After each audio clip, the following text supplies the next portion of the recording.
నమస్తే. నేను మీ Sonia. Welcome back to our channel smart Soni Shiva.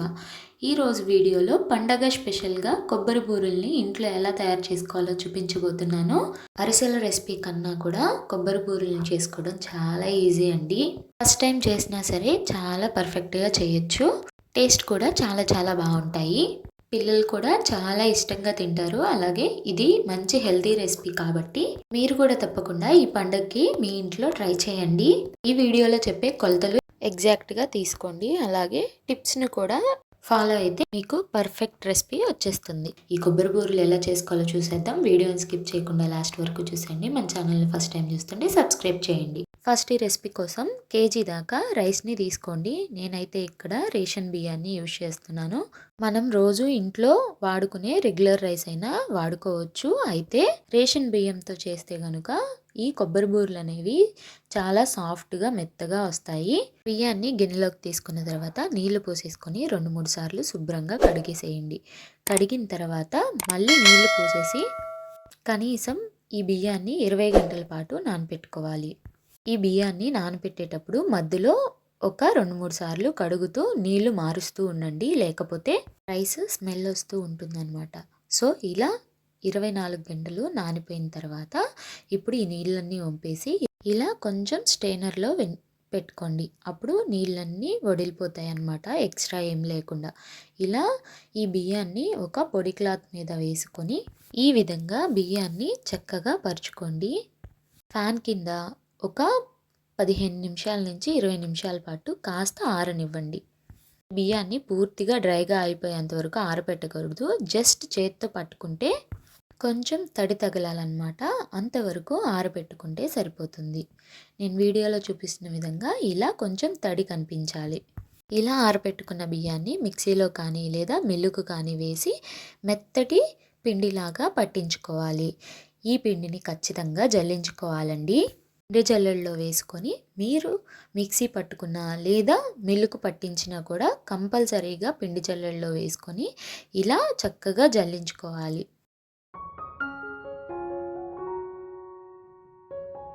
ఇలా పిండి మొత్తాన్ని జల్లించుకుంటూ ఇలా చేత్తో అదుముకుంటూ ఉండాలండి.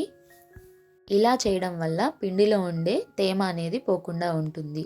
సో ఇక్కడ ఈ టిప్ మాత్రం గుర్తుపెట్టుకోండి. ఇక్కడ బియ్యం పిండి ఏమాత్రం తడి ఆరిపోయినా మనకి బూరెలు అనేవి పర్ఫెక్ట్గా రావు. ఇలా జల్లించుకుంటూ ఇలా ఒత్తుకుంటూ పిండి మొత్తాన్ని చక్కగా జల్లించేసుకొని ఇలా అంతా కూడా చేసుకొని పక్కన పెట్టేసుకోవాలి. ఇప్పుడు ఒక మిక్సీ జార్ తీసేసుకొని ఒక పచ్చి కొబ్బరికాయని పూర్తిగా కంప్లీట్గా ఒక కొబ్బరికాయని తీసుకొని ఇలా ముక్కలుగా కట్ చేసుకొని ఆ ముక్కల్ని మిక్సీ జార్లో వేసుకోవాలి. కప్ వైజ్ చెప్పాలంటే ఇక్కడ 1.5 కప్పు నుంచి 2 కప్పుల దాకా కొబ్బరి అయితే పడుతుంది. ఇలా మెత్తగా గ్రైండ్ చేసేసుకొని ఈ కొబ్బరిని పక్కన పెట్టేసుకోవాలి. ఇప్పుడు ఈ కొబ్బరి బూరెల కోసం పాకాన్ని తయారు చేసుకుందాం. పాకాన్ని తయారు చేసుకోవడం కోసం స్టవ్ మీద గిన్నె పెట్టేసుకొని ఇందులోకి కేజీ బియ్యం తీసుకున్నాం కదా మనం. సో కేజీ బియ్యానికి 600 గ్రాముల దాకా బెల్లాన్ని తీసుకోవాలి. అంటే కాస్త బియ్య పిండి మిగిలేటట్టు బెల్లాన్ని తీసుకోవాలి. బెల్లాన్ని కూడా మెత్తగా ఉండేటట్టు చూసుకోవాలి.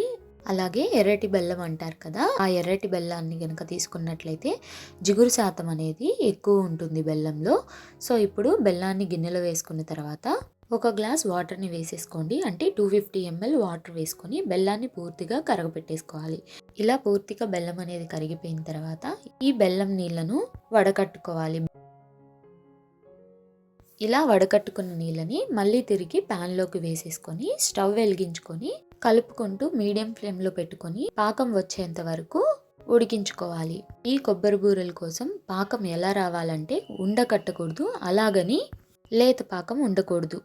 కాస్త ఉండకడుతున్నట్టు ఉండాలన్నమాట. అంటే ఉండని మనం చేతుల్లోకి తీసుకుంటున్నప్పుడు జారుడుగా ఉండాలి. అలా పాకం కడితే సరిపోతుంది. ఇలా మధ్య మధ్యలో పాకాన్ని చెక్ చేసుకుంటూ ఉండండి. ఇక్కడ పాకం అయితే ఆల్మోస్ట్ వచ్చేసిందండి. 2-3 నిమిషాలు మీడియం ఫ్లేమ్లో ఉడికిస్తే సరిపోతుంది. ఆ తర్వాత మనం తురుముకున్న కొబ్బరి మొత్తాన్ని కూడా ఈ పాకంలో వేసేసుకోవాలి. ఈ కొబ్బరితో పాటుగా 1 టీ స్పూన్ దాకా యాలకుల పొడిని కూడా వేసేసుకొని మొత్తం అంతా కలిపి ఈ కొబ్బరిని ఈ పాకంలో ఒక 5 నిమిషాల పాటు ఉడికించుకోవాలి. కొబ్బరిలో కొంచెం వాటర్ ఉంటుంది కదా, దానివల్ల ఈ పాకం అనేది కొంచెం డైల్యూట్ అవుతుంది. సో అందుకని ఇంకొక 5 మినిట్స్ వరకు ఈ పాకాన్ని ఉడికించుకోవాలి. ఇందులోనే ఒక 2 టేబుల్ స్పూన్ దాకా నెయ్యి కూడా వేసుకొని కలిపేసుకోవాలి. సో ఈ విధంగా పాకంలో వేసిన కొబ్బరి కూడా చక్కగా ఉడికి పాకం కాస్త చిక్కబడిన తర్వాత స్టవ్ ఆపేసుకొని ఈ గిన్నెను పక్కకు దించుకొని ఇందులోకి ఇప్పుడు మనం తయారు చేసి పెట్టుకున్న తడి బియ్యం పిండిని కొంచెం కొంచెం వేసుకుంటూ కలుపుకోండి.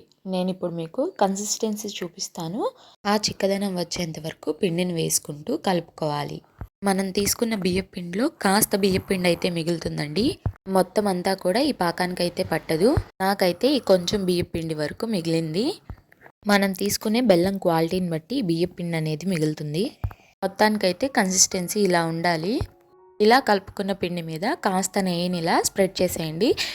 నెయ్యికి బదులుగా నూనె అయినా యూజ్ చేయొచ్చు. ఇలా నెయ్యి స్ప్రెడ్ చేసి మూత పెట్టి కొంచెం చల్లారనివ్వండి. అంటే మనం చేత్తో పట్టుకునేంత వేడిగా ఉండేటట్టు 10 నిమిషాల పాటు చల్లారి పెట్టుకోండి. ఈలోపు డీప్ ఫ్రైకి సరిపడా ఆయిల్ పెట్టేసుకోండి. ఆయిల్ హీట్ అయిన తర్వాత ఈ పిండిలోంచి కొంచెం కొంచెం పిండిని తీసుకుంటూ పాలిథిన్ కవర్ పైన కానీ లేదా బటర్ పేపర్ మీద కానీ ఇలా అరిటాకు మీద కానీ కొంచెం నెయ్యి అప్లై చేసుకొని ఇలా ఈవెన్గా స్ప్రెడ్ చేసేసుకోవాలి. ఇలా ఈవెన్గా స్ప్రెడ్ చేసుకున్న తర్వాత తీసేసుకొని మనం అరిసెల్ని ఎలా అయితే ఆయిల్లో వేసుకుంటామో అలాగే ఈ బూరెల్ని కూడా ఆయిల్లో వేసేసుకోవాలి. ఇలా ఆయిల్లోకి వేసేసిన తర్వాత బూర మీద నేను వీడియోలో చూపిస్తున్న విధంగా ఇలా నూనెని వేస్తూ చక్కగా 2 వైపులా ఫ్రై చేసుకోవాలి.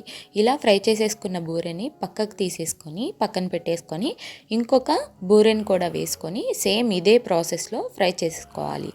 ఇలా మీరు కొబ్బరి బూరెలు వేసేటప్పుడు విరిగిపోతున్నాయి, సరిగ్గా రాలేదు అనుకుంటే కనుక ఇప్పుడు మీకు ఒక చిన్న టిప్ చెప్తాను.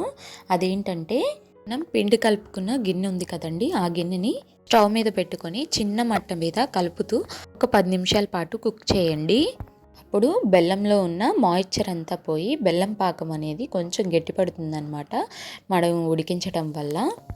అప్పుడు మీకు తిరిగి బూరెలు వేసుకున్నప్పుడు చక్కగా పర్ఫెక్ట్గా వస్తాయన్నమాట, విరగకుండా. ఇన్కేస్ ఈ కొబ్బరి బూరెలు చేసేటప్పుడు మీరు ఫెయిల్ అయితే కనుక ఈ టిప్ చాలా బాగా వర్కౌట్ అవుతుంది. ఇదే విధంగా కొబ్బరి బూరెలన్నిటిని కూడా ఒకదాని తర్వాత ఒకటి వేసుకొని చక్కగా ఫ్రై చేసుకొని పక్కకు తీసేయండి. అదేవిధంగా ఎక్కువ క్వాంటిటీలో మనం బూరెలు చేస్తున్నప్పుడు మీకు ఎన్నైతే కావాలో అన్ని బూరెల్ని వేసుకొని మిగిలిన పిండిని చక్కగా స్టోర్ చేసుకోవచ్చు. 1 మంత్ తర్వాత మళ్ళీ ఫ్రెష్గా చేసుకొని కూడా ఎంజాయ్ చేసేయచ్చు. అంతేనండి, కొబ్బరి బూరెలు చేసుకోవడం చాలా ఈజీ. అరిసెల కంటే కూడా చేసుకోవడం చాలా సులువు. మీరు ఎలా చేసినా సరే కొబ్బరి బూరెలు పర్ఫెక్ట్గా వస్తాయి నేను చెప్పినట్టు చేస్తే కనుక. సో మీరు కూడా ఈ పండగకి తప్పకుండా ఈ హెల్దీ అయిన కొబ్బరి బూరెల్ని ట్రై చేయండి. ట్రై చేశాక ఎలా వచ్చిందో మీ ఫీడ్బ్యాక్ని నాతో షేర్ చేసుకోవడం అస్సలు మర్చిపోవద్దు. ఆల్రెడీ పండగ రెసిపీస్లో చెక్కల రెసిపీని అప్లోడ్ చేశాను. బిగినర్స్ కూడా ఈజీగా ఎలా చేయాలనేది ఒకసారి లింక్ని డిస్క్రిప్షన్లో ఇస్తాను. ఇంట్రెస్ట్ ఉంటే వెళ్ళి చూసేయండి. అలాగే వీడియో నచ్చితే లైక్ చేయండి. మీ ఫ్రెండ్స్ అండ్ ఫ్యామిలీ రిలేటివ్స్కి షేర్ చేయండి. ఇంకా ఇలాంటి ఎన్నో మంచి మంచి వీడియోల కోసం ఇస్మార్ట్ సోనీ శివ ఛానల్ని సబ్స్క్రైబ్ చేయండి. వీడియోలో చూస్తుంటే మీకు అర్థమైపోతుంది కదా ఎంత పర్ఫెక్ట్గా ఎంత బాగా వచ్చాయో బూరెలు. తప్పకుండా మీరు కూడా ట్రై చేయండి. ఈ వీడియో అయితే ఇంతే. మరొక మంచి వీడియోతో మళ్ళీ మీ ముందుకు వచ్చేస్తాను. అంతవరకు సెలవు. Bye all.